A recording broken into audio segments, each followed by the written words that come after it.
I think right from the beginning, there are kind of two competing views about the web playing out, which still play out now. One is that the web is this home for collaboration, for sharing, for allowing information to be free, for people being able to create things together in open platforms and sharing ideas. And that's embedded in the kind of geek hippie culture of the Homebrew Computer Club right at the start of all this in the 1970s.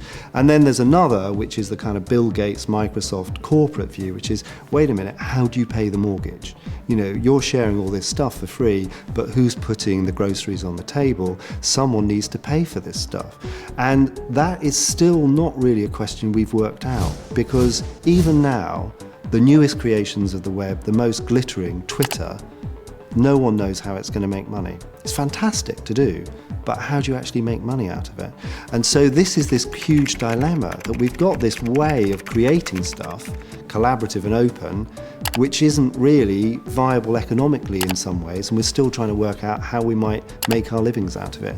And that's the way that we now live, in this world where we're caught between these two forces. What you have with the internet is a world on the one hand where a lot of young men, and they tend to be young men, spout a lot of nonsense, in my view, about democratization and egalitarianism and the opening up of everything.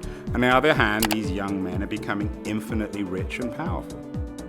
Google on the internet serves almost the same function as the World Bank in the globe. In other words, Google talks about everything being free, open source, and all shared. Google wants every system to be open.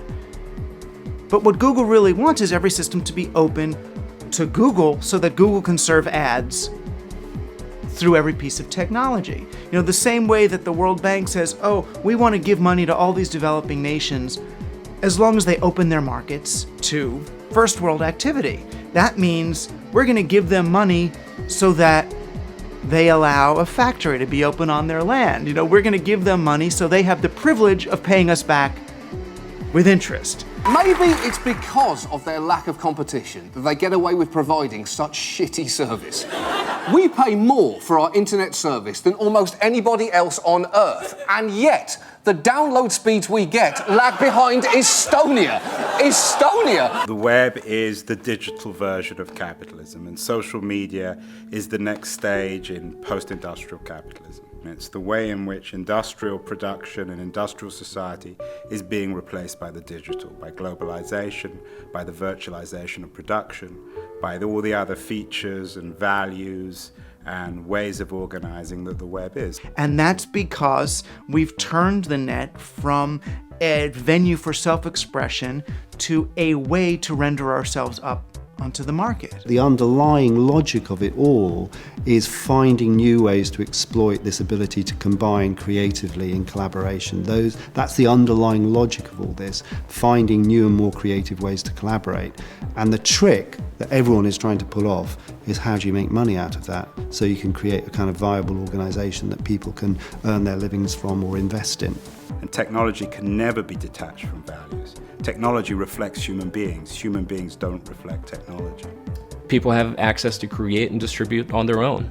People can share their own thoughts and feelings, experiences, talents. It used to be that if you were a politician or a celebrity, you wanted to set the record straight, or you wanted to sell a book or something, you had to kowtow to the newspaper.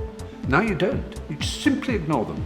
The web, I think, is a great leveling, because the means of production to have your voice heard, to find an audience, to join in, have been hugely costly in the past. Things are free and things are devalued now. I can't get paid to write because there's so much writing out there. But this is a temporary stage. This is not a function of technology, but a function of economics. Of course, you're going to have a lot of stuff that, potentially is being produced that isn't meaningful to anyone in particular. Journalism sucks now. Music sucks now.